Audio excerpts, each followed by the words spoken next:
Sunday Night Production. Dans cet épisode, on parle de Steve Jobs, d'images qui parlent toutes seules, d'être bavard, de photos d'enfance, de mondino, de mentor, de connexion humaine, de photogénie et de s'amuser avec son image, d'apprendre le portrait en posant soi-même, des heureux hasards de la vie, du lien entre personal branding et développement personnel, de se former à autre chose qu'à la technique photo. Mais surtout, on parle de fake it till you make it et de pourquoi, parfois, tu peux pas make it même si tu fake it. Vous êtes tout est dans l'œil du photographe.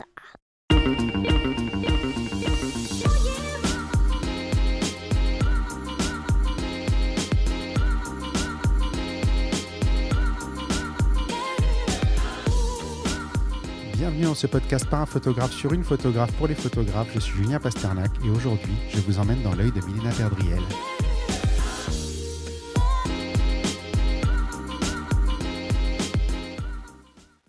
Bonjour Milena. Bonjour Julien. Bienvenue. Tu es la première à enregistrer dans le nouveau studio / appartement du podcast. J'aime bien être la première.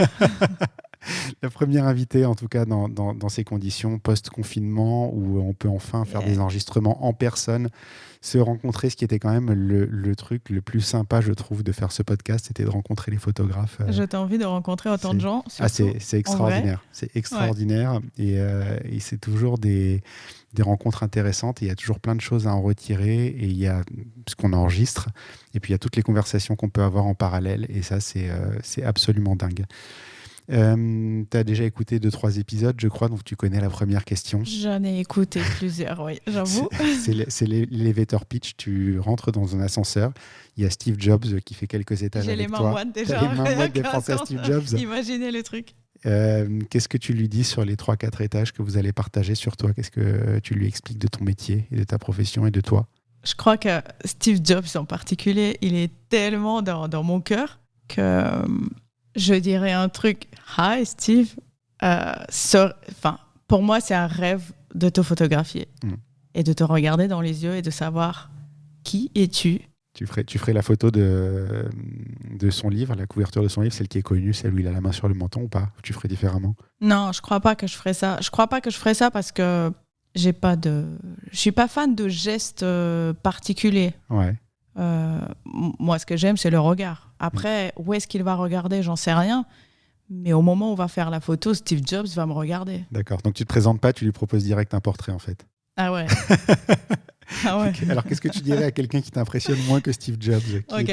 Ouais, c'est mieux. C'est mieux parce que là, c'est tellement particulier. En fait, j'ai même pas pensé, mais c'est vrai que tu parles de Steve Jobs sur ton site. J'ai même pas pensé avant de te poser la question. Exactement. Mais effectivement, je l'ai vu écrit quelque part. Ouais. Bah, pour ceux qui vont pas aller voir ma bio, je peux le dire.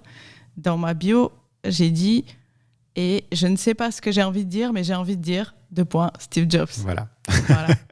Et ça fait des années. Donc, comment est-ce que tu te présentes? Comment je me présente? Alors, je me présente, je suis photographe portraitiste. Je fais des portraits. D'ailleurs, je l'ai fait tout à l'heure en arrivant dans le Uber. Le monsieur m'a demandé, quel est votre métier? Et je lui ai dit, je suis photographe portraitiste et je photographie les gens bien.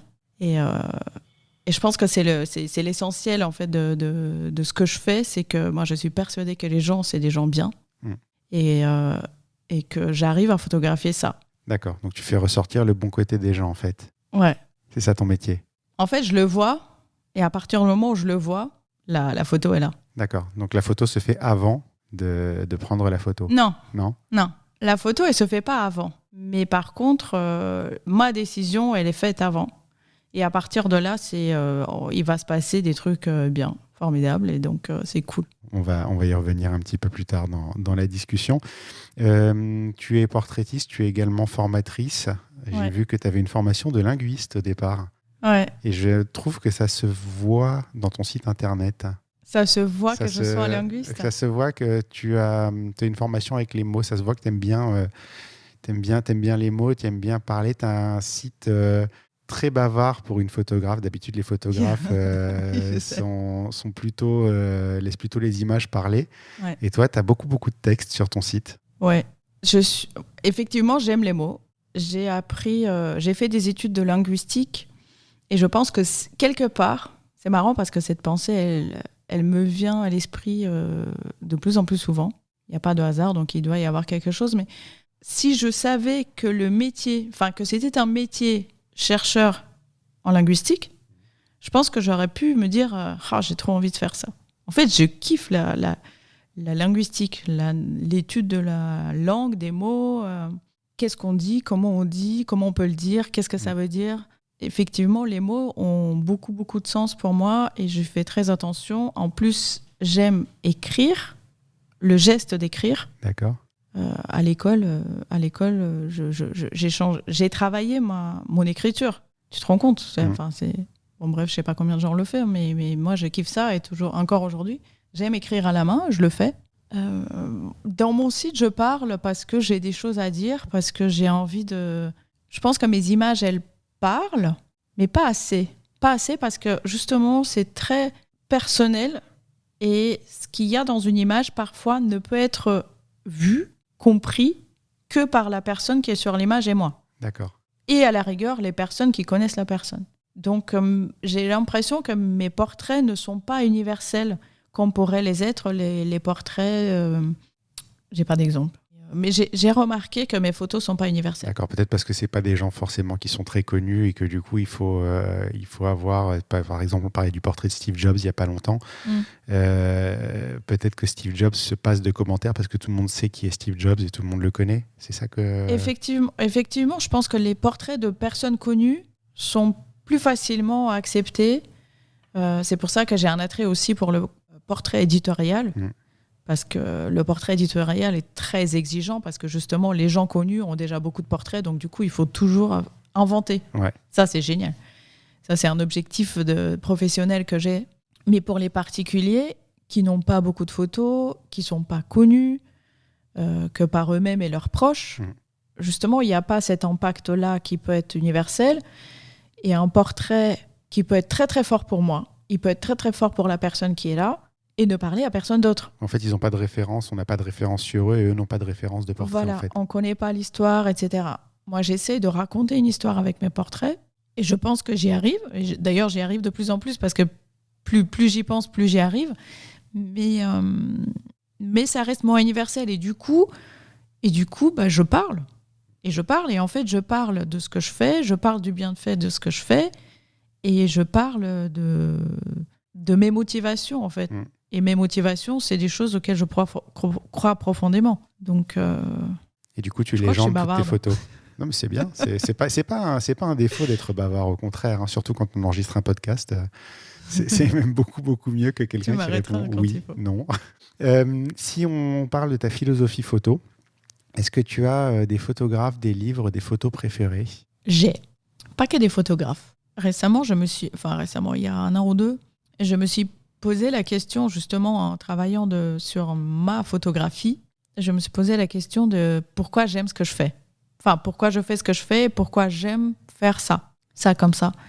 Donc, j'ai identifié mes inspirations visuelles entre Edward Hopper, ses lignes, ses intérieurs-extérieurs et ses ambiances qui sont plus proches du mood que de la peinture. Même si techniquement il est parfait bien sûr, ses couleurs et tout, en fait, toute son ambiance, elle me parle beaucoup. Et très très très récemment, genre la semaine dernière, je me suis rendu compte que ses couleurs me parlent beaucoup. Kate Haring au départ, mon Dieu, mais quelle puissance dans cette simplicité. J'adore. C'est mon côté enfant aussi. Et mon côté enfant aussi a été très touché quand j'étais enfant par les nanas de Niki Saint-Phalle. La couleur, l'exubérance, assumer le truc, ce corps immense en fait qui jubile, cette jouissance en fait qui est en plus en paysage urbain. C'est énorme. Et tous ces mots-là que je dis, en fait, pour moi, ils parlent. Là, à l'intérieur, mon cœur, il bat très, très fort. En photo, je pense que la première fois où je me suis dit que la photographie était un art, c'est la photo, la nuque de Sacha de Sief. Ça me dit rien, mais je la mettrai en ligne dans l'article qui accompagne pour que les gens voient. Moi, j'ai pas du tout grandi avec la photo. Je suis en manque de photos de famille, de moi enfant, etc. De mon enfance, il y avait pas beaucoup de photos. J'ai très peu de photos de moi, très peu de photos de mes parents, de ma famille, etc. Mon père a essayé de m'apprendre la photographie quand j'avais 12-13 ans, mais j'ai pas capté, j'ai rien compris. Et pourtant, c'était un appareil avec, tu vois, il fallait régler le soleil, le nuage, le demi-nuage, l'intérieur, l'ombre, etc. Et en fait, je comprenais pas. Je comprenais pas. J'ai fait un blocage là-dessus, donc j'ai appris beaucoup de choses de mon père, mais pas celle-là. Et bref, j'ai commencé la photo très tard. Voilà. Et donc, un jour, à la MEP, avec mon ex-mari, on voyait une exposition. Voilà, j'étais là parce qu'il m'a amenée là.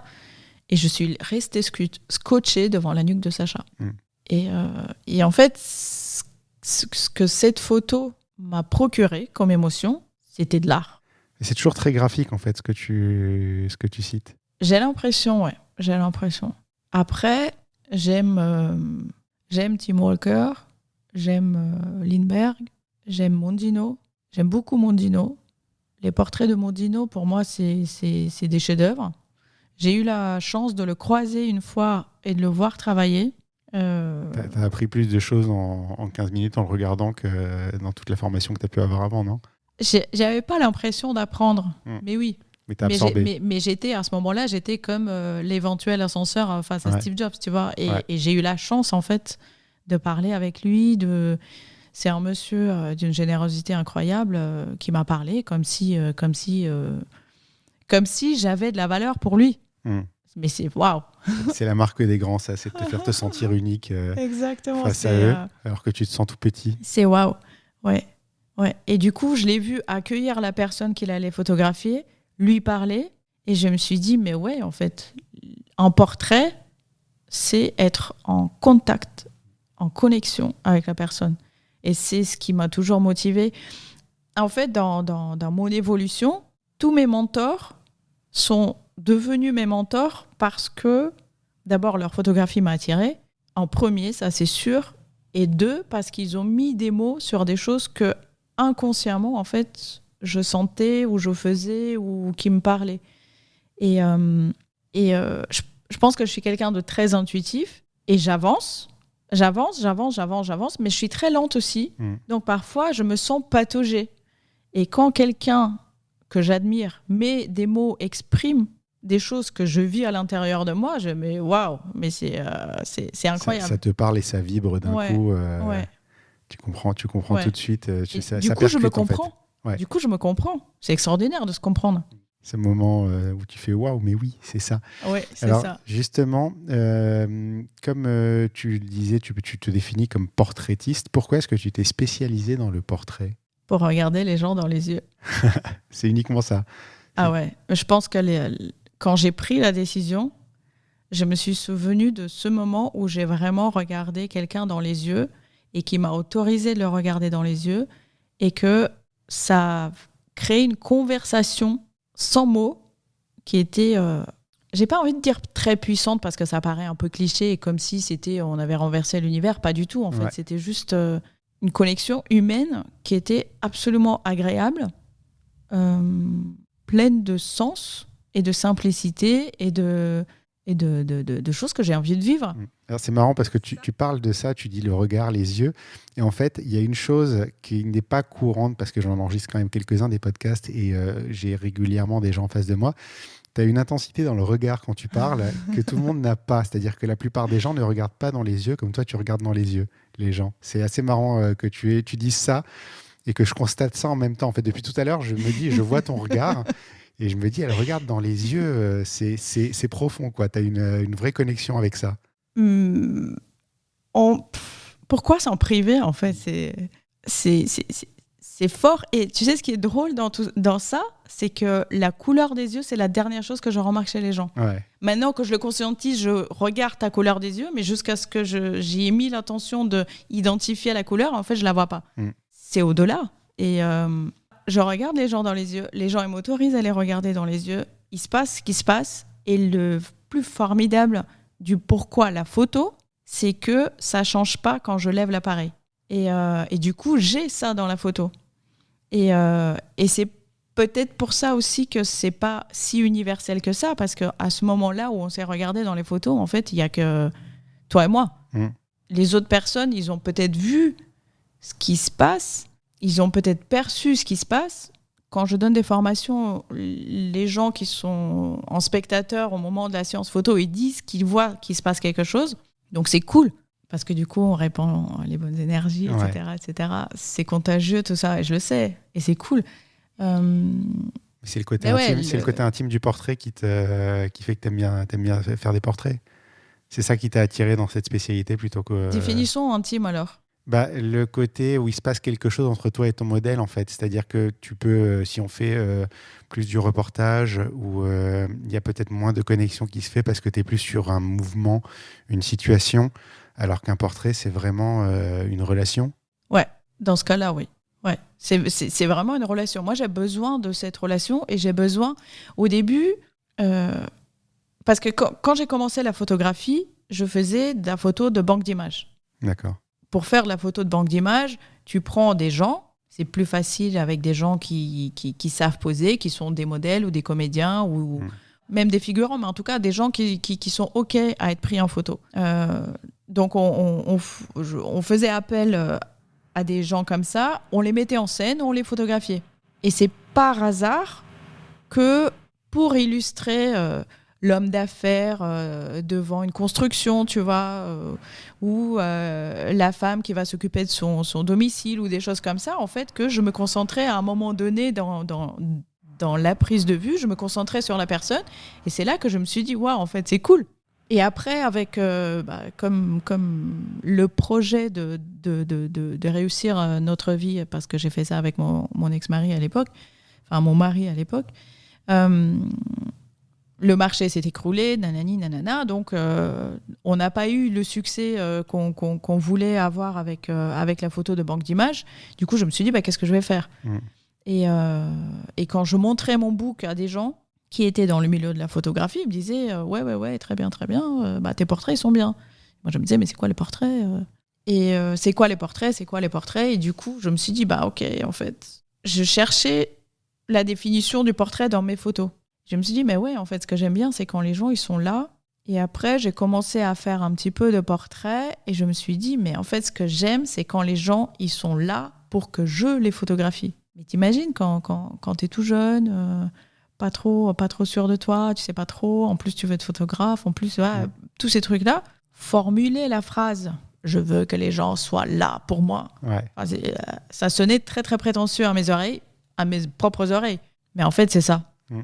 Déjà, pour la plupart des gens, dire je suis photographe professionnel, c'est déjà une phrase très difficile. Donc en plus, dire je veux que les gens viennent pour moi, c'est encore une étape au-dessus de ça en fait. Je ne sais pas à quel moment j'ai dit, est-ce que c'est dans quel ordre c'est arrivé que je dise je suis photographe, parce que ça, je me souviens très bien de l'avoir dit pour la première fois et j'étais là, wow, champagne. Ouais, tu te sens, t'as l'impression d'avoir débloqué un truc. Oui. Tout d'un coup, c'est comme si tu as reçu ton diplôme, tu vois.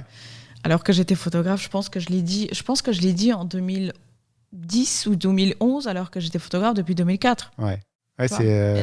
C'est assumer ce côté artiste, assumer. Et encore, le côté légitime, artiste.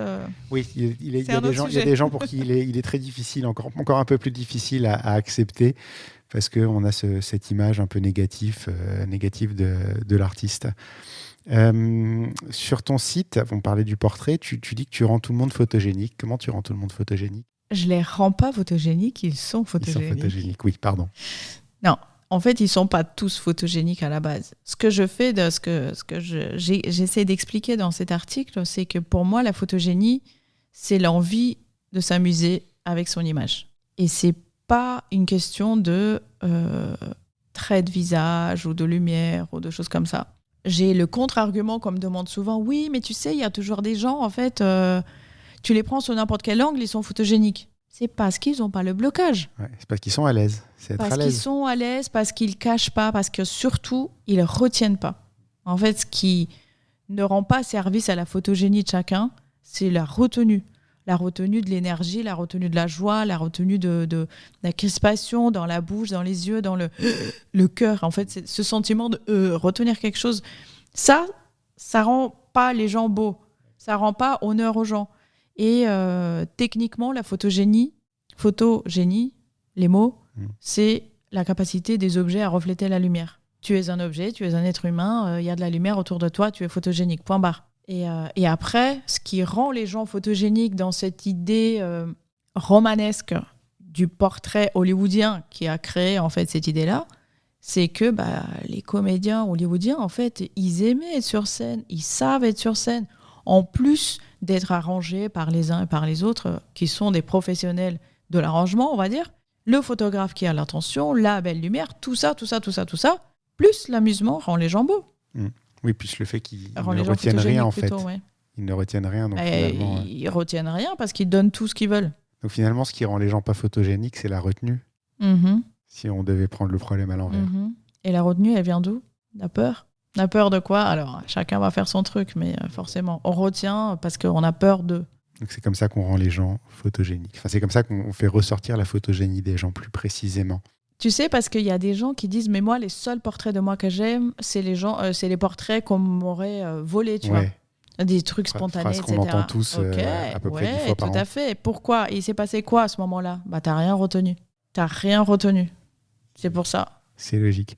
Alors justement, j'en profite pour rebondir là-dessus. J'ai lu sur ton site que tu as beaucoup d'échanges en amont de la séance avec tes clients. Et presque des fois, j'ai l'impression que tu as une approche très développement personnel, en fait, et de l'image que tu vas produire et de ta relation avec la personne en face de ton objectif, puisqu'on est sur la photogénie, justement, et que tu parles d'aider les gens à ne pas retenir, en fait, les choses. C'est quoi justement cette approche que tu as ? J'ai un petit peu de réticence avec le côté dev perso. J'ai pas l'impression... Enfin, par conséquence, j'ai une approche dev perso. Ouais. Développement personnel, etc. Mais parce que, pour moi, tout est sujet, tout est occasion de se développer personnellement. Donc, oui. Pour la petite histoire, quand j'ai commencé à prendre la photo, j'ai commencé à prendre la photo en studio. Du coup, j'ai commencé à me voir photographier parce qu'on faisait des tests, etc. Et puis, donc, je me suis vue en photo. Comme je vous disais, j'avais pas beaucoup d'expérience avec la photo dans mon enfance, etc. Donc, c'était assez nouveau pour moi. Mais comme c'était d'utilité technique, je me prenais pas la tête. Mais au fur et à mesure de l'apprentissage, je me voyais aussi. Et puis, je voyais aussi, quand on faisait appel à des modèles, je voyais une personne entrer, une personne se faire préparer, coiffure, maquillage, habits, etc. Donc, ça fait 2 personnes. Une troisième personne qui se pose devant l'éclairage et une 4e personne qui sort sur la photo. Et là, je me disais, waouh, il se passe un truc. Dans le processus, il se passe quelque chose. Et du coup, toutes ces découvertes que j'ai faites pendant mon apprentissage technique de la photo studio, toutes ces découvertes sur l'humain, je les ai vécues moi-même. Je me suis dit, la prochaine fois que je vais venir pour faire des tests, je vais peut-être pas mettre ce pull-là. Parce que franchement, il me fait au moins 5 kilos en trop, tu vois. La prochaine fois, je vais peut-être m'attacher les cheveux, ou l'inverse, me lâcher les cheveux, ou machin. Elle se maquille comme ça. Il la maquille comme ça, ok. Ah ouais, mais en fait, j'adore le blush. Donc, la prochaine fois, je vais me faire du blush. Elle pose comme ça, ok, donc un peu comme ça. Du coup, j'ai appris aussi comment on dirige un modèle.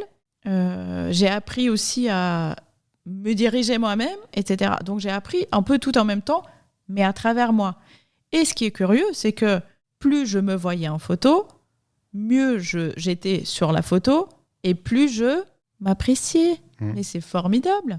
On en revient à ce qu'on disait au départ, en fait. Quand tu as des références de toi-même, quand tu as des références de portraits de toi, finalement, tu es beaucoup plus à l'aise et l'histoire se raconte beaucoup plus facilement, en fait. Exactement. Donc, c'est vrai que ma propre expérience d'être photographiée me donne tous les arguments que je peux avoir face aux gens qui disent « Ah, mais vous allez voir. Je sais que tout le monde dit qu'il n'est pas photogénique, mais vous allez voir avec moi. » Oui, la réponse qu'on a, oui, c'est pas moi qui vous ai pris en photo jusqu'à maintenant, vous allez voir, ça va être totalement différent aujourd'hui.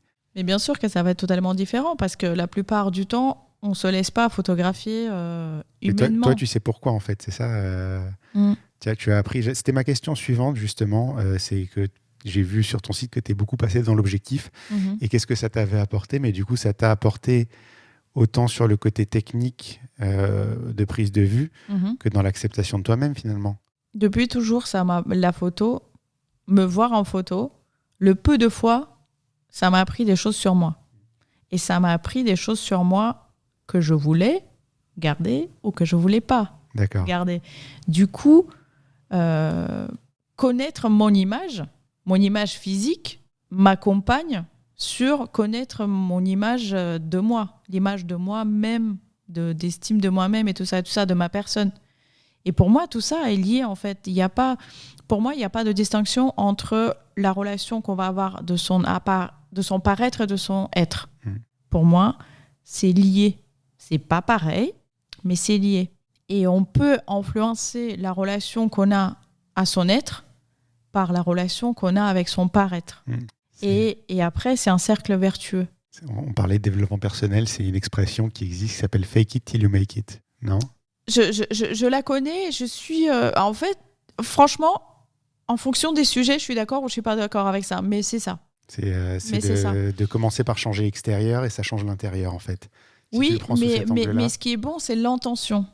Tu peux pas, par exemple, tu peux pas tricher, en fait. Ouais. Avec soi-même, tu peux pas tricher par rapport à la photo.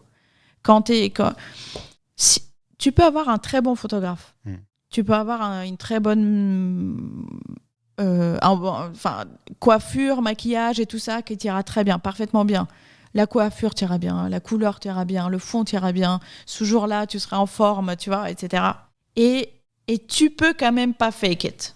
Ouais. Tu peux pas. C'est pas possible. Si tu crois pas, en fait, il faut lâcher pour make it. Il faut arriver à projeter. Tu peux pas fake en fait que t'es bien si t'es pas bien. D'accord. Il faut, au moment justement, je pense que tu as une question, à quel moment on appuie, au moment où le photographe va appuyer, il faut que tu sois vrai. Et si t'es pas vrai, t'es pas vrai. Donc en fait, ce que tu dis, c'est que tu peux te mettre dans toutes les conditions où tu peux projeter ça, mais c'est pas la clé ultime qui fait que tu vas arriver à projeter finalement ce que tu dois projeter à ce moment-là. C'est-à-dire que tu peux tout faire pour être dans les bonnes dispositions, mais ne pas arriver à le sortir quand même à la fin. Ouais. Et ça fait pas une mauvaise photo, hein. Mais c'est la limite du fake it till you make it. Ouais. C'est qu'à un moment, il faut que tu acceptes de lâcher prise. Et si tu le fais pas, tu l'as pas fait. Ça n'a rien changé. C'est pas des grands enjeux non plus. On sauve pas les gens, on sauve pas les vies, mais on peut faire du bien. Et si on croit qu'on peut faire du bien, là je dis nous photographes, qu'on peut faire du bien aux gens, on peut y arriver. Et je pense que notamment beaucoup de photographes, malheureusement de portraits surtout, n'aiment pas être pris en photo. Et je pense que là, on est un peu à la limite de tu peux pas convaincre si t'es pas convaincu. Ouais. Là, c'est un de mes grands regrets dans notre métier. Et d'ailleurs, en 2015, j'ai consacré mon année à faire des portraits de photographes. C'était mon projet personnel. J'ai photographié 33 personnes avec ça comme objectif. Je vais vous montrer, certains le savaient, mais la plupart non. Et je les remercie encore des années après d'avoir accepté de participer à mon projet. Ils savaient pas en fait qu'ils pouvaient se sentir bien à une séance photo. Ils craignaient la séance photo, comme une grande majorité de nos clients finalement. C'est souvent d'ailleurs le photographe tient l'appareil photo parce qu'il n'a pas forcément envie d'être sur les photos. Enfin, c'est un argument qui revient très fréquemment quand il discute avec les photographes. Exactement. J'avais fait même un sondage et cet argument est sorti en premier. Ouais. C'est pour ça que je fais de la photo pour être derrière. Et ils t'ont dit que ça leur faisait du bien d'être passé dans l'objectif ? Oui. Ouais. Pour la plupart, ça a été positif. Ouais.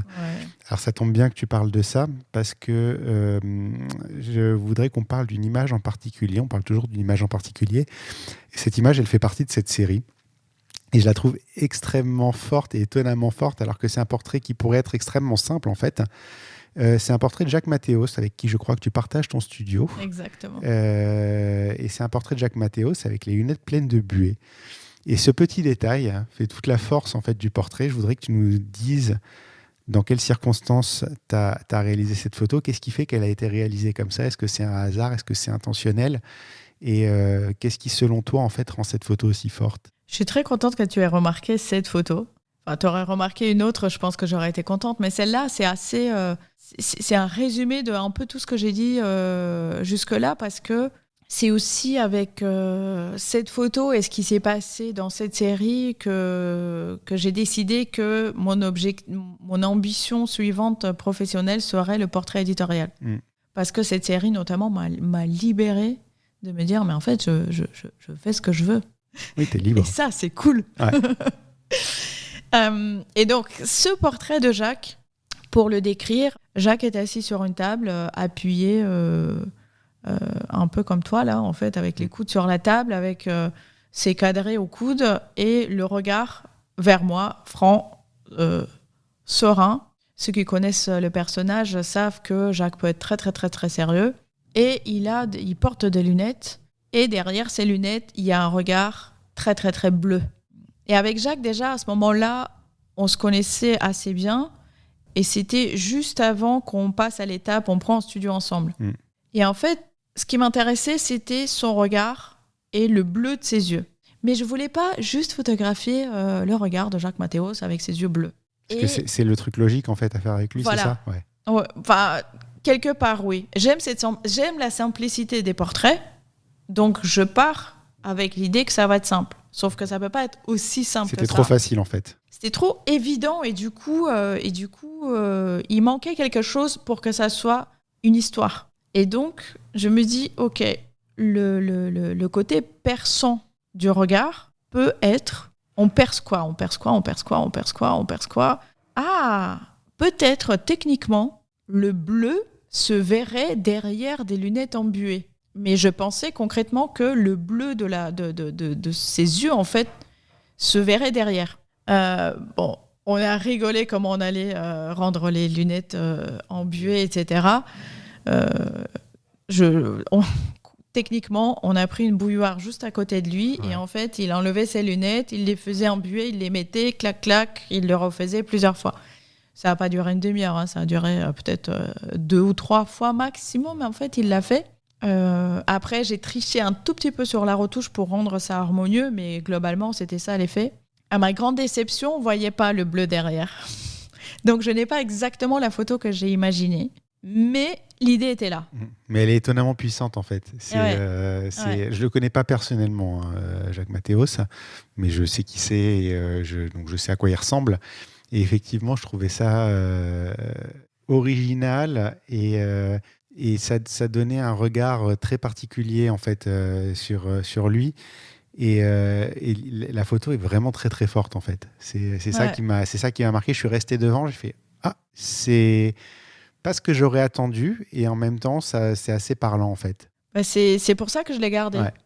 Parce que, vous savez, c'est comme vous, chers auditeurs, vous savez que parfois, les choses arrivent par hasard. Ouais. Et des heureux hasards, il y en a plein. Donc, effectivement, la photo ne correspond pas à mon idée, mais elle est forte quand même. Ouais. Donc, je pense que quelque part, cette idée du regard perçant, on l'a, même si on n'a pas du tout, pour le coup, le regard. C'est intéressant de savoir que c'est totalement intentionnel, du coup, parce que ça aurait pu être un pur hasard, mais que c'était une idée et totalement volontaire. Ouais. Si on parle de ce que tu voudrais laisser, en fait, j'ai une question que je pose à tout le monde, qui est quelle image, en fait, tu voudrais laisser derrière toi. Donc, on va dire que t'es vieille et tu donnes les cours à la génération suivante, en fait, de photos. Tu leur apprends un peu le métier. Quelle image tu voudrais que ces élèves retiennent de toi ? Une des images que j'ai produites. Que tu as produites, peut-être que tu n'as peut-être pas encore faite, mais quelle est l'image que tu aimerais qu'il reste de toi ? Tu sais que quand on est Cartier-Bresson, il en reste 20. Quand on est un bon photographe, si on a de la chance, il en reste une. C'est laquelle ? Il y a une photo. Mais c'est un choix personnel, en fait. Je ne sais pas si l'impact de ce que moi, je ressens sera unique. C'est une image de... On pourra la mettre aussi, si tu veux. C'est une image d'une photographe, Karine Perron-Louet, que j'ai photographiée l'année dernière. C'est une très, très, très belle personne. Très jolie femme. Qui a fait la séance photo à un moment de sa vie où elle avait besoin de faire quelque chose pour elle. Elle a choisi de faire ça, de se voir, de se vivre, de prendre du temps. Et elle est habillée avec une petite robe noire, des bottes. Elle est debout face à moi. Elle regarde l'objectif. Et le décor derrière, c'est mon fond peint, 2 panneaux, c'est très graphique. C'est très graphique et particulièrement simple. Et moi, à chaque fois que je vois cette image, je la kiffe. T'es contente du résultat. Ouais, je suis contente du résultat. Et franchement, quand tu m'as posé la question, c'est ça qui est venu. C'est celle-là qui est venue. Mais c'est marrant parce que ça rejoint finalement tout ce que tu as dit depuis le début. C'est-à-dire que d'un côté, tu aimes les choses très, très graphiques et en même temps, tu aimes les choses très simples. Ouais. Et finalement, c'est une image qui cumule les deux. Je n'ai pas encore vu l'image, je la mettrai dans l'article qui accompagne l'épisode avec ton accord pour que les gens puissent voir l'image que tu aimerais qu'ils retiennent de toi. Si on aborde le côté plus business de ta pratique photo, aujourd'hui, quelle est ta source de revenus principale ? La prise de vue, portrait. Je fais des portraits personnels pour les particuliers et des portraits corporate pour les entrepreneurs, les salariés ou les entreprises. D'accord. Tu fais que du portrait, tu fais pas d'autres spécialités, tu fais pas de reportage ou de choses comme ça ? Alors, je fais tout ce qu'on me demande. D'accord. Mais je fais du portrait. D'accord. Ouais. Tu mets en avant le portrait. Je communique uniquement sur le portrait. Je fais à peu près un mariage par an. Je fais, je pense qu'en 8 ans de photographe à plein temps, j'ai dû faire 3 baptêmes en tout. Je fais du produit. J'ai 2 clients réguliers pour le produit. J'ai quelques clients pour les reportages. Quand on me demande un reportage, je fais. Je suis très contente. J'étais très contente à un moment. Je faisais beaucoup plus de reportages avant. Et à un moment, je me suis dit, mais j'aimerais tellement que les entreprises me demandent de faire des portraits parce que moi, ce que j'aime, c'est les portraits. Et puis, je ne sais pas comment, j'ai eu la bonne idée de parler à mes clients que je faisais du portrait. Et puis, à ce moment-là, que les clients, ils ont commencé à me demander à faire du portrait. Une fois que tu mets en avant en fait, ce que tu as envie de faire, finalement... Oui. Mais oui, et du coup, maintenant, je fais beaucoup moins de reportages que de portraits. Donc, c'est vraiment ce que tu mets en avant qui définit ce que tu vas faire derrière, finalement. Oui. Ouais. Si tu devais faire un ratio, ce serait quoi entre le portrait et le reste ? En activité, en chiffre d'affaires ? En activité générale. En activité générale, je fais on va dire 70% de portraits. 30% du reste. 30. D'accord. Donc, il reste quand même pas mal de choses à côté, mais effectivement, ce que tu mets en avant, c'est juste le portrait parce que c'est ce que tu as envie de faire finalement, plus que... Oui. Après, justement, le fait de faire par exemple un mariage par an. Mais à chaque fois que je vais à un mariage, je suis comme une gamine en fait. J'ai trop envie de faire, etc. Je suis épuisée parce que je n'ai pas les réflexes, je me repose jamais, etc. J'ai envie de rien rater et tout. Certainement que je rate plein de choses. Je pense que c'est difficile de faire un mariage et de ne pas rater plein de choses en réalité. On retient ce qui reste parce qu'on retient. Mais moi, il y a longtemps que j'ai laissé sur du reportage, j'ai lâché cette idée de tout avoir. Ouais, c'est vrai. J'ai accepté que il y aura des choses qui manqueront. Et je pense que alors il y a des choses qui manquent, il y a des choses que tu peux te permettre de manquer, il y a des choses que tu peux pas te permettre de manquer, particulièrement sur un mariage. Mais je pense qu'à partir du moment où tu acceptes que tu n'auras pas tout, c'est vrai. Tu es beaucoup plus serein. C'est vrai, tout à fait. On lâche. Faut lâcher prise sur ça. Faut comprendre ce qui est très important et ce qui l'est un petit peu moins et ce sur quoi tu peux te permettre de prendre un risque. Mais effectivement, peut-être de se dire que on n'est pas obligé de tout réussir à tout prix. Est libérateur et te permet justement de mieux réussir ce que tu vas faire plutôt que d'être l'esprit encombré à te dire j'ai pas fait ça. Exact. Et de pas être sur ce que tu es en train de faire à ce moment-là. Exact. Parce que c'est des choix. La photographie, en tout cas le reportage, c'est des choix. Tu choisis où tu te positionnes, tu choisis ce que tu vas faire, tu choisis ce que tu vas mettre en avant, tu choisis ce que tu vas raconter. Et si tu es tout le temps en train de questionner ce choix, est-ce que tu peux réellement faire quelque chose de qualité ? C'est vrai. Ou quelque chose tout court, parce qu'en gros, tu es paralysé. C'est ce qui fait quand on a un parti pris, c'est ce qui fait de nous la signature qu'on a. Exactement. Du coup, voilà, c'est de faire le choix de faire essentiellement du portrait, de mettre en avant aussi les portraits. C'est un choix, c'est le même type de choix en fait. C'est de décider autant ce que tu veux faire que ce que tu vas mettre de côté finalement. Exactement. Au départ, quand je devais choisir, j'aimais bien l'idée du mariage, mais j'avais... je venais de me séparer, j'avais des enfants jeunes, etc. Je conduisais pas, j'avais pas de voiture, donc je me disais, il y a trop de contraintes pour faire ça sérieusement en fait en mariage. Et je me disais, je vais pas Parce que se positionner, communiquer, c'est de l'énergie. Mm. Donc, j'ai calculé où est-ce que je vais mettre l'énergie qui m'était disponible et je me suis dit, je ne peux pas la mettre dans le mariage. Donc, au départ, c'était un choix pratique, on va dire. Ouais. Mais là, je suis plutôt contente du choix que j'ai fait à ce Ça a moment-là. plutôt bien tourné. Mhm. Et ça te permet d'en faire un de temps en temps. Ouais. De rester fraîche sur ce domaine aussi, parce que on peut aussi en faire trop, ça existe, Oui, oui. et se griller. Mais du coup, ça te permet, toi, d'en faire avec le plaisir encore de le Exactement. faire finalement. J'ai vu également que tu étais formatrice. Ouais. Et que tu es formatrice, alors pas qu'en photo, justement. C'est ça que j'ai trouvé intéressant. C'est que quand on est photographe et qu'on cherche de la formation, on cherche souvent de la technique photo, on cherche souvent des conseils sur la partie photo pure. Mhm. Et on peut parfois négliger tout l'aspect pratique d'un business, la communication, même la gestion pure. Alors, je t'ai pas vu parler de gestion sur ton site, mais j'ai vu que, par exemple, tu verras pas. Je pense que c'est des choses assez particulières. Il y a des gens qui sont très spécialisés là-dedans, à qui on peut s'adresser. Mais par contre, tu fais des formations, par exemple, sur la marque, sur la cohérence. Est-ce que, finalement, c'est cohérent avec ta marque parce que tu fais du portrait, finalement, c'est de la marque, c'est de la cohérence, c'est de la...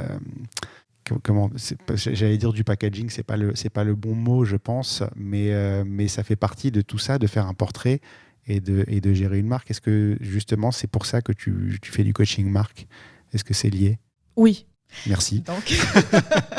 C'était où? Oui, et le point commun, c'est le personal branding. Je fais du portrait personal branding pour les entrepreneurs. J'ai fait moi-même une formation de personal branding pour moi, ma marque.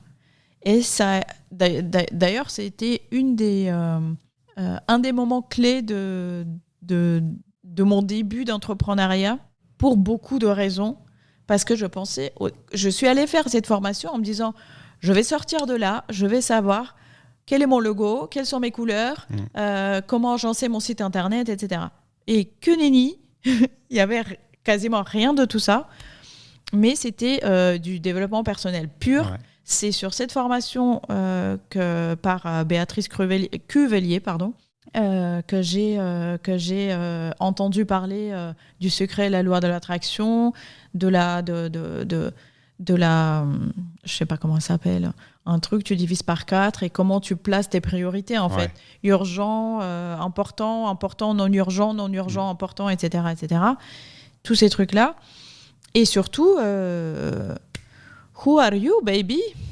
Et là, je me suis dit, mais waouh, quoi. Et tu te rends compte que tout ce que tu croyais être important, la couleur du site, la taille du logo et le truc comme ça, finalement, c'est le niveau zéro. À ce moment, je ne l'ai même pas résumé comme ça parce que je suis tombée, en fait, des nues. C'était une des très, très, très grandes découvertes de ma vie d'entrepreneur qui a aussi été une grande découverte pour ma vie personnelle.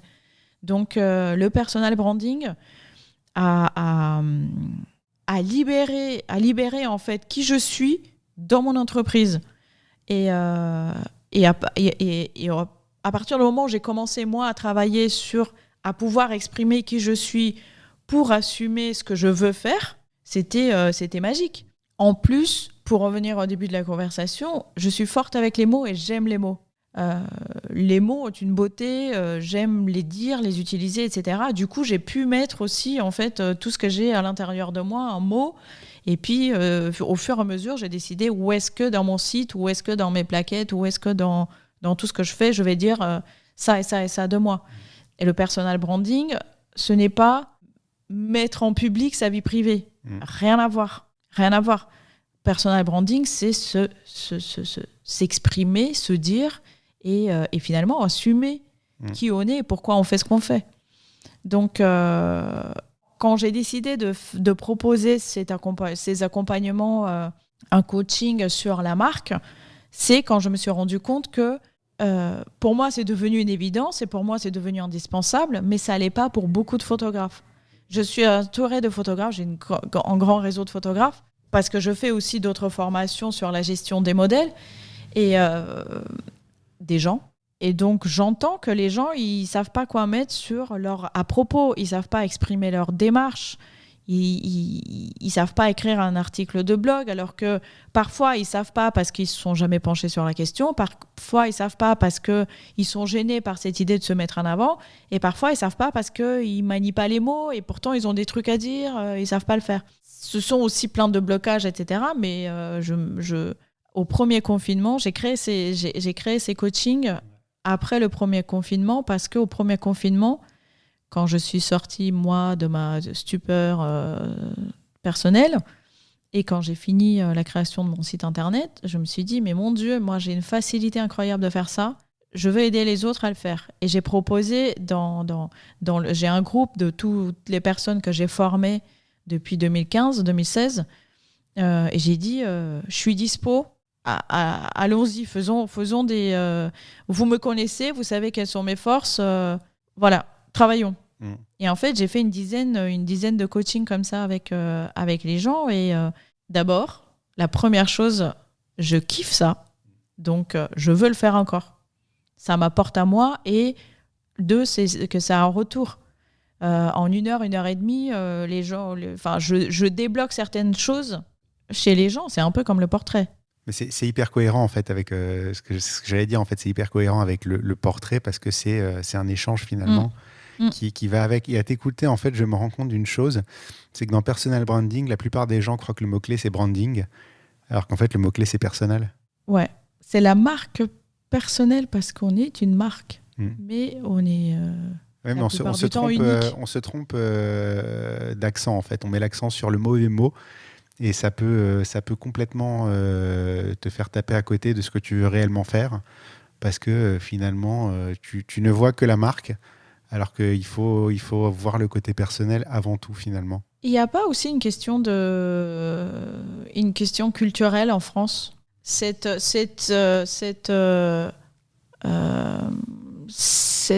Comment dire ? La perception du marketing en tant que... Le marketing comme étant le mal, et de l'autre côté, l'humilité de pas se mettre en avant. Peut-être. Le marketing mal fait sera toujours une catastrophe. Par contre, un beau marketing bien fait, je trouve que c'est... Un beau marketing bien fait, c'est utile. C'est invisible déjà. C'est utile, voilà. Et en fait, c'est nécessaire. Et surtout disons aux gens pourquoi on a envie de faire ce qu'on fait. En fait, c'est aussi simple que ça. Ouais. Non, mais un beau marketing, on parlait d'Apple tout à l'heure, on parlait de Steve Jobs. Je pense que le plus beau marketing, c'est Apple période iPod, où il était totalement invisible. En fait, ils étaient partout, ils en faisaient des tonnes et des tonnes, ils dépensaient des milliards en publicité, en choses comme ça. Mais tu le voyais pas vraiment, en fait, parce que c'était tellement bien fait que c'était du beau marketing, c'était du vrai... c'est l'art du marketing. Le vrai art du marketing, et à côté de ça, tu peux avoir des trucs très forcés qui sont... qui devient de la vente, en fait. Oui, ça devient de l'argument de vente. En fait, quand le marketing, c'est fait pour ton image, pour montrer qui tu es et ce que tu apportes aux gens, finalement, c'est pas une mauvaise chose. Quand le marketing, c'est uniquement pour te convaincre d'acheter quelque chose dont finalement, tu n'as pas besoin, et c'est fait pour te forcer la main, ça, c'est pas du beau marketing, et je comprends la logique. Mais finalement, quand c'est honnête, est-ce que ça vaut pas la peine de le faire ? Et du coup, on retombe sur nos pattes parce qu'on est dans la perception justement de l'ingénuité absolument parfaite qu'il faut avoir, et de l'honnêteté. Le marketing peut être honnête. L'honnêteté.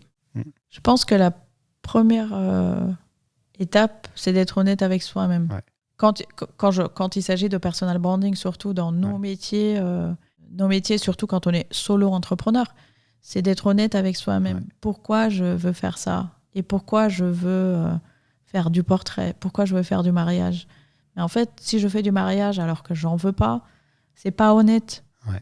C'est pas honnête avec soi-même, et on le fait, mais ça marche pas, etc.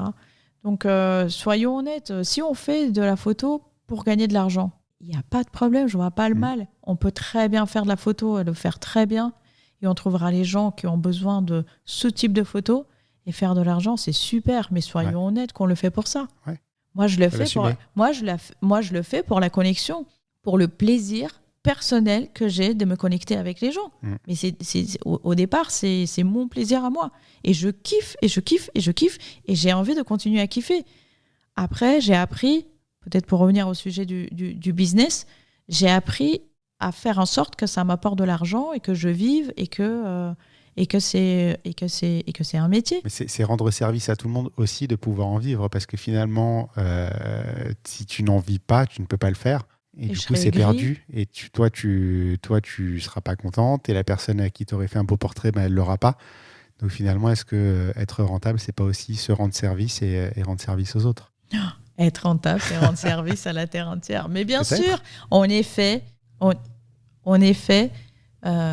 pour vivre dans l'abondance. L'être humain est fait pour vivre bien et heureux. Il faut l'accepter. Voilà. Alors Chacun justement, peut le traduire comme il veut.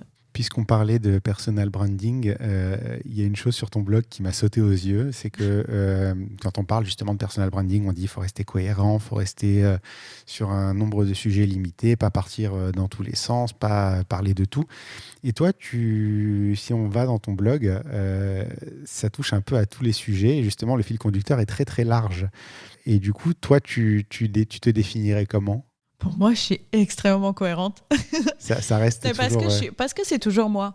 Mais le point commun entre tout ce que tu dis, c'est toi, en fait. Le point commun entre tout ce que je dis et tout ce que je fais, c'est moi. Donc, tu peux parler de tout, mais ça reste toi. Ouais. Par contre, tu vois, jamais je parlerai de politique ou jamais je parlerai de par exemple, tout à l'heure, tu as mentionné d'organisation et de business, etc. Je peux parler de ce que moi je fais, de ce que moi je vis, de ma réalité, mais jamais je m'engagerai dessus comme je m'engage sur la photogénie. Il y a deux choses qui me font réagir au fait que tu as remarqué et que tu me poses cette question-là. C'est que souvent, des photographes, pas des gens, mais des photographes qui ne me connaissent pas, quand ils regardent mon site, mes galeries, ils disent « Ouais, c'est bien ». Mais ça manque un peu de cohérence. On dirait que c'est plein de photographes qui ont fait ces photos-là. Et au début, quand on m'a fait ce genre de retour, j'étais super vexée. J'étais vexée, je l'ai pris comme une critique. Je me disais, mais non, mais c'est pas vrai. Bon, mon ego, il bouillonnait un petit peu dans sa bataille de défense de ses positions et tout. Et puis, j'ai cette qualité... dans ma lenteur, de prendre du temps et de réfléchir aux choses qui me travaillent.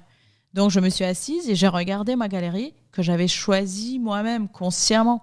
Donc, c'est la plupart des photos que j'adore, que je défends, etc. Donc, je regarde mes photos et je me dis, quelqu'un à qui j'ai donné l'autorisation a formulé cette critique. Qu'est-ce que je fais, moi, de cette critique ? Et j'ai regardé mes photos et je me souviens de chaque personne, de chaque séance, de chaque émotion de cette photo, etc. Et je l'assume chacune. Et je me dis, ça, c'est moi. Toi, tu vois le lien. En fait, le lien entre toutes les photos, c'est toi. Même si, Le lien, c'est moi. Et le lien, c'est ce qui s'est passé au moment où la photo a été prise. Et que ce moment était vrai. Donc, cette vérité qui est la mienne et celle de la personne qui est là, pour moi, c'est le lien. Et ça me suffit. Pour le blog... j'avoue que je vois pas d'incohérence. Si ça se voit de l'extérieur, je dirais la même chose. Je parle pas d'incohérence, je parle de variété. C'est-à-dire que la plupart du temps, un photographe dans un certain style va se contenter de poster des photos de ce style-là en se disant c'est ma communication et je vais rester là-dessus. Oui. Moi, par exemple, le blog de mon site mariage parle un peu de tout. Alors après, il faut creuser un petit peu parce que c'est trié de manière à ce que quelqu'un qui cherche du mariage ne va voir que du mariage. Mais tu peux trouver des tests de matériel, des opinions, plein de choses très variées et très différentes dessus. C'est un choix, je le fais aussi et je considère aussi que le point commun et le dénominateur commun de tout ce que j'écris, c'est moi. Mais ce n'est pas une question de cohérence, c'est une question de variété des sujets abordés. Et justement, ma question, c'était ça en fait. C'était quelle est la logique en fait derrière tes choix de sujets et ce que tu te permets de dire sur ton blog? La variété, elle est j'ai envie de parler de quelque chose. J'en parle. J'avoue qu'en 2018 ou 2017, quelque chose comme ça, c'était une période assez... comment on appelle ça ? Charnière. Voilà. Dans ma carrière, c'est là que j'ai demandé des critiques, que j'ai reçu des critiques à plusieurs niveaux, etc. C'est là que mon ego a souffert et qu'on a eu des conversations. Et notamment, en fait, j'ai demandé... Je me suis sentie perdue quelque part aussi dans mon blog. Et j'ai demandé des conseils à une amie qui est dans le marketing. Elle m'a dit, ton blog, il est bien, tu dis des choses très bien, tu dis des choses très utiles, etc. Mais tu pars un peu dans tous les sens. Du coup, on ne sait pas exactement à qui tu parles. Pour que ça soit bien et que ça soit cohérent, c'est bien que très rapidement, on identifie à qui tu parles. Parle à ta cible. Identifie ta cible, parle à ta cible. Je me suis assise avec mon petit crayon et j'ai identifié ma cible. J'ai fait, même avec une amie à l'époque, on avait fait dans un restaurant sur le napperon. Ouais. Je suis repartie avec le napperon et tout. Très utile, au demeurant. Toujours de connaître et de se dire, mais est-ce que je la veux, cette cliente ? Est-ce que je veux vraiment des couples, des familles avec des petits-enfants ? Non. Et je me dis, OK, maintenant, j'ai ma cible. J'ai ma persona, tu vois, mon persona. Je vais lui parler. Et je me suis assise comme une élève en fac à parler, écrire des articles pour mon persona. Qu'est-ce qui va l'intéresser ? Comment je vais lui parler, comment je vais lui donner envie, etc. Combien d'articles j'ai réussi à sortir ? 1. Je me suis saignée pour le sortir celui-là. Et en 1 an, j'ai quasiment pas écrit dans mon blog. Du coup, j'ai publié dans mon blog des séances photos comme tout le monde, ce que je n'aime pas vraiment faire, histoire qu'ils vivent, mais j'étais incapable d'écrire. Pour une personne en particulier. Pour une personne en particulier, parce que en fait, je peux te parler à toi, je peux écrire un article qui te sera dédicacé à toi, mais pas un espèce de persona, justement, que je sais pas, j'ai pas l'impression... j'arrive pas. Du coup, un jour, j'ai décidé, peut-être 1 an après, je me suis dit, mais j'en ai marre, moi j'ai envie de dire des trucs, alors je m'en fous à qui je l'ai dit, moi je l'ai dit. Et du coup, je me suis remise à écrire. Donc, tu as accepté que c'était toi qui parlais ? J'ai accepté que c'est moi qui parle et qui veut, en fait, écoute. Ouais. Dernière question de ce côté business, est-ce que tu gagnes bien ta vie aujourd'hui et combien de temps tu as mis à en arriver là ? Je ne gagne pas ma vie comme je veux. J'ai une marge de progression. Je pense que j'ai encore j'allais dire mais peut-être plusieurs, j'en sais rien, de blocage par rapport à l'argent. Je travaille dessus, j'ai très très bien évolué quand même par rapport à ce blocage personnel, par rapport à ça. Je vis de la photo et de l'aide de la CAF. J'ai pas honte de le dire, je pense qu'on a le droit de le faire. J'ai un studio, j'ai beaucoup de charges, j'ai peut-être aussi encore des restes de gestion qui sont pas tout à fait optimisés, mais je vais y arriver. Surtout, ce que je voulais dire, ça fait 8 ans que je suis en société, que je fais que ça et que je vis de ça. Les 3 premières années, au mois d'août, j'étais dans le rouge sur tous mes comptes et j'avais du mal à payer tous mes loyers. Et je ne sais pas si c'était la première ou la deuxième année ou les 3 années où j'étais dans cette situation-là. Au mois d'août, les septembre étaient très, très, très compliqués. C'est pas que j'étais pas inquiète. C'est pas cool d'être dans des situations comme ça. Mais quand j'en parlais à des proches, une fois, on m'a posé la question, alors, tu vas chercher du travail, c'est bien, la rentrée, c'est la bonne période pour chercher du travail. Et en fait, j'ai regardé comme ça, j'ai dit, mais non. J'ai un travail. Non. Ça m'était même pas traversé l'esprit parce que je sais que j'ai un travail, effectivement, et que je kiffe et j'ai pas envie de changer et que le problème d'argent, il va passer. Et le fait est que j'ai toujours géré. C'est dur, hein.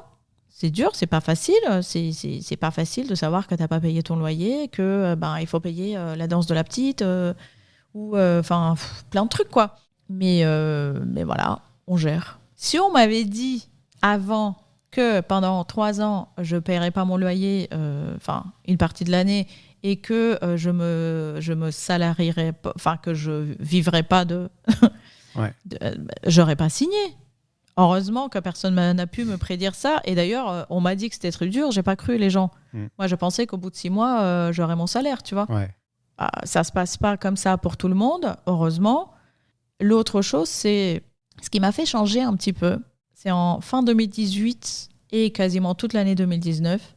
En gros, entre octobre 2018 et septembre 2019, j'ai été malade. C'était rien de grave, mais plein de petites maladies à la con qui se sont enchaînées. C'était psychosomatique, hein, certainement, enfin tout ça. J'ai eu invasion de mouches, enfin j'ai eu plein de conneries comme ça. Du coup, mon chiffre d'affaires a baissé de 70% par rapport à l'année d'avant. Et forcément, comme j'ai eu des maladies toutes petites qui se sont enchaînées, autant vous dire que j'ai touché en tout, j'ai dû toucher 270 € d'arrêt maladie. Donc, j'ai pas pu travailler parce que les yeux, parce que le genou, parce que c'est plein de trucs. Et je me suis dit, mais c'est juste pas possible, en fait. J'accepte pas de savoir, au fort intérieur de moi, je pense que c'est ça aussi qui m'a sauvée, et que j'ai pas sombré, que j'ai pas été dépressive, blablabla, blablabla. Moi, je sais que je suis là où je dois être. Et justement, je me suis dit, je sais que je suis là où je dois être. C'est pas possible que j'en vive pas. J'accepte pas ça. Et du coup, à l'aide de beaucoup de personnes, je suis en train de me dire, à l'aide de beaucoup de personnes, mais de toute façon, à l'aide de tout le monde dans ma vie, j'ai fait des nouveaux choix, mais je pense aussi que j'ai ouvert des chakras qui étaient peut-être fermés. J'ai ouvert des possibilités que je voyais pas avant, ou que je voulais pas voir, ou que je cachais. Et maintenant, donc on est fin 2019. On est fin 2020. Voilà. Tout à mais fait. 2020 n'ayant pas réellement compté dans la vie d'un photographe. Mais n'empêche qu'on est justement à fin 2020. Et dans cette année si particulière pour les photographes, de ne pas pouvoir parler, enfin pas que pour les photographes, on est d'accord, de ne pas pouvoir parler. J'ai pas encore fait le prévisionnel de cette année parce que c'est pas mon fort, mais je pense que j'ai jamais été aussi sereine. Et j'ai changé de business model et j'ai créé des revenus passifs et voilà quoi. Je suis toujours là où je veux être et je vais encore plus là où je veux aller. Après, on peut dire ce qu'on veut de 2020. Pour moi, ça a été une année de remise en question qui a été assez positive au final. Ça a été compliqué, hein, financièrement. Tu peux pas passer d'un chiffre d'affaires normal à 1 500 € d'aide sans que ça laisse des traces. Mais en termes de remise en question, et je connais pas mal de photographes justement qui se sont posé la question, je trouve que ça n'a pas été que du négatif, bizarrement. Ouais. Mais c'est pas toujours joyeux quand on franchit des étapes. Quand j'étais malade en 2019, il y a j'ai vu des médecins et une énergéticienne. Elle m'a dit, je vais le dire crûment comme elle me l'a dit parce que ça m'a aidée. Elle m'a dit, tu es en mue. La mue, c'est moche, c'est pas beau, ça pue. Mais c'est une période. Mais il faut la passer. Voilà. Et cette image m'a beaucoup aidée pour me dire ok, je vais là où je dois aller. Et ça, je le sais. Des fois, être à l'arrêt, ça permet aussi de se poser les bonnes questions. Et elles sont pas toujours faciles à se poser, mais d'être obligé de s'arrêter, de se poser et de se dire bon, qu'est-ce que je fais ? Finalement, ça peut être très positif aussi. Ouais. Si on arrive à la conclusion de l'épisode, si je te demande de me dire quel est le pire moment de ta carrière ? C'est quand je n'ai pas pu, ou plutôt su, parce que c'est vraiment une question de savoir, à mon sens, aider une cliente. Et c'est lié justement à la limite de notre métier et à la limite de mes capacités d'accompagner des gens en détresse. On n'a pas vraiment parlé, mais on a mentionné tout à l'heure entre nous le bienfait l'effet thérapeutique d'une séance photo. Ouais. Juste pour la petite histoire et pour en parler, quand j'ai eu cette séance photo avec cette personne qui était aussi en détresse qu'avant la séance photo, je me suis dit mais en fait je peux pas, j'ai pas les compétences et j'ai pas les compétences pour l'aider et aussi je n'ai pas les compétences pour moi me gérer mes émotions, me protéger moi et voilà, c'était dur pour moi. D'accord, c'est quelqu'un qui cherchait quelque chose que tu ne pouvais pas lui donner en fait dans la séance. C'est qu'elle est restée en fait sur un blocage malheureusement lié à l'apparence suite à une opération, etc. La perception de son image en fait n'était pas la réalité. Les photos sont super, la séance est super, elle a passé un bon moment. En gros, elle m'a dit non mais Milena, vous avez trop retouché les photos. D'accord, elle n'arrivait pas à accepter en fait. Elle voyait pas ce qu'était la réalité, tout simplement. Et je lui ai montré les RAW, ce que je ne fais jamais. Je lui ai montré les RAW à côté du tirage et je lui ai dit, voyez, ça c'est le RAW. Le RAW, il n'est pas retouché. Il n'y a pas de triche sur un RAW, ouais. Il n'y a pas, voilà. Et elle ne croyait pas. Ah, donc elle était complètement perdue par rapport à ce que tu lui as remis, quoi. Ce qui est, je pense, le pire truc qui puisse arriver à un photographe, c'est d'avoir quelqu'un qui n'accepte pas le résultat sur une base qui n'est pas réelle, en fait, qui n'est pas objective. Ouais. Là, c'est un cas assez extrême parce que c'était... je ne sais pas si on peut mettre un diagnostic en fait sur son cas, mais en tout cas, c'était maladif. C'est un sale moment à passer, en tout cas, de gérer quelque chose comme ça. Par opposition, si je te demande quel est le meilleur moment de ta carrière? Je crois que j'ai adoré le moment du vernissage de l'expo des photographes. Ouais. Je pense que je l'évitais à ce moment-là. C'était formidable. C'était formidable de voir tout ça et de réaliser la réalisation du projet. C'était mon premier projet, c'était ma première expo. C'est très satisfaisant. Tout le monde était là. C'était la fête. Tout était bien, tout était bien. Et c'était aussi professionnellement, comme je te disais tout à l'heure, une libération par rapport à... Mais en fait, c'est ça que je veux faire, quoi. Faire ce que je veux. Avec chacun. Ça a été une vraie révélation. Ouais. Dernière question. Qui est-ce que tu me recommanderais pour un prochain épisode? J'ai envie de dire un très grand merci à Pauline Goyard, qui a été un pivot à 2 moments très très importants dans ma carrière. C'est une photographe de talent de dingue, d'abord. Et c'est la personne la plus positive que je connaisse au monde. Et étant donné que moi, déjà, je suis quand même assez haut placée sur ce point-là, elle m'épate. Ouais. Je pense que ça te plaira de l'interviewer et ça lui plaira de répondre à tes questions. Et les gens seront contents de l'entendre. On va discuter hors antenne, on va organiser tout ça. Où est-ce qu'on peut te retrouver? Au studio Les Pavés Bleus, 4 rue Piémontesi, Paris 18e. Sur Internet. Entre Abbesse et Pigalle. milenap.com. Et avec tous les bons messages que j'ai envie de partager avec tous les photographes sur portraitaupaysages.com. Je mettrai tous les liens dans les notes d'épisode. Ouais. Il me reste à te remercier d'avoir ouvert ton œil et d'avoir partagé tout ça avec nous. Et puis j'espère qu'on se revoit très bientôt. Merci Julien, très agréable.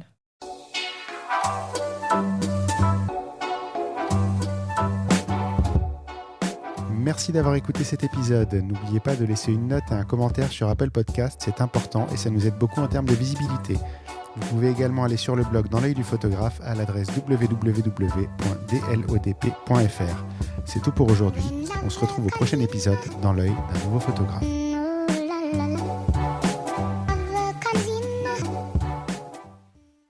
Dans l'œil du photographe, merci, c'est fini.